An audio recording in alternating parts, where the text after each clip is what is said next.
नरेंद्र मोदी कोई बड़ी प्रॉब्लम नहीं। मैं आपको बता रहा हूं, ये आपने अपने सिर पे चढ़ा रखा है, कोई प्रॉब्लम नहीं। ये जो मीडिया वाले हैं इन्होंने बना रखा है, इसका गुब्बारा बनाया, कोई प्रॉब्लम नहीं। राजनीति की गर्मी में इस बार एक नया तेवर देखने को मिला है।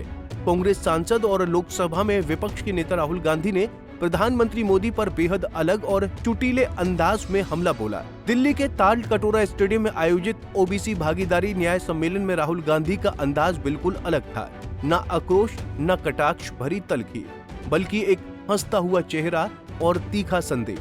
उन्होंने पीएम मोदी को एक गुब्बारा करार देते हुए उनकी राजनीतिक छवि को शो और प्रोपेगेंडा बताया। यही नहीं, उन्होंने साफ कर दिया कि अब उनका फोकस ओबीसी समाज की वास्तविक भागीदारी और सामाजिक न्याय की बहाली पर रहेगा।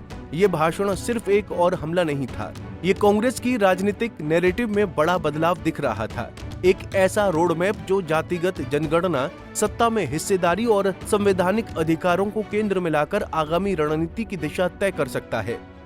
राहुल गांधी ने अपने संबोधन में प्रधानमंत्री मोदी की लोकप्रियता और ताकत को मीडिया निर्मित भ्रम बताया।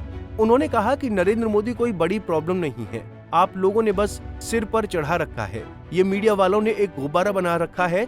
राहुल गांधी ने ये दावा किया कि जब वो मोदी से व्यक्तिगत तौर पर मिले और उनके साथ कमरे में बैठे, तब उन्हें एहसास हुआ कि उनके भीतर कोई दम नहीं है, बस एक प्रचार आधारित छवि है जो टीवी स्क्रीन और अखबारों में बना दी गई है। नरेंद्र मोदी कोई बड़ी प्रॉब्लम नहीं।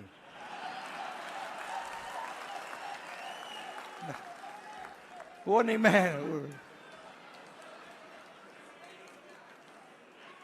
मैं आपको बता रहा हूं, ये आपने अपने सिर पे चढ़ा रखा है, कोई प्रॉब्लम नहीं। ये जो मीडिया वाले हैं इन्होंने बना रखा है, इसका गुब्बारा बनाया, कोई प्रॉब्लम नहीं।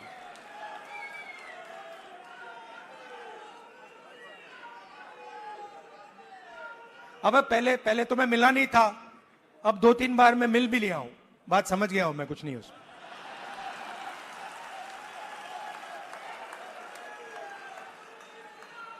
शो पूरा शो है, दम नहीं है, बता रहा हूं।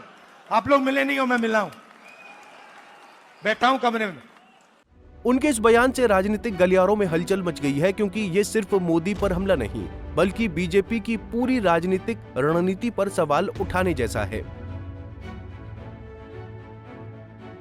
इस सम्मेलन का मूल मकसद था ओबीसी वर्ग के लोगों को उनका हक दिलाना और उन्हें भारत की सामाजिक राजनीतिक व्यवस्था में समान हिस्सेदारी देना।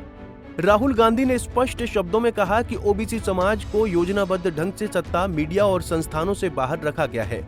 ओबीसी की जमीन छीनी जा रही है, मीडिया में उनका प्रतिनिधित्व ना के बराबर है। बड़े बड़े एंकरों और पत्रकारों की लिस्ट निकालिए, ओबीसी नाम नजर नहीं आएंगे। उन्होंने बीजेपी और आरएसएस पर आरोप लगाया कि ये संगठन सामाजिक न्याय के खिलाफ काम कर रहे हैं और ओबीसी समाज को कमजोर बनाए रखने की रणनीति पर चल रहे हैं।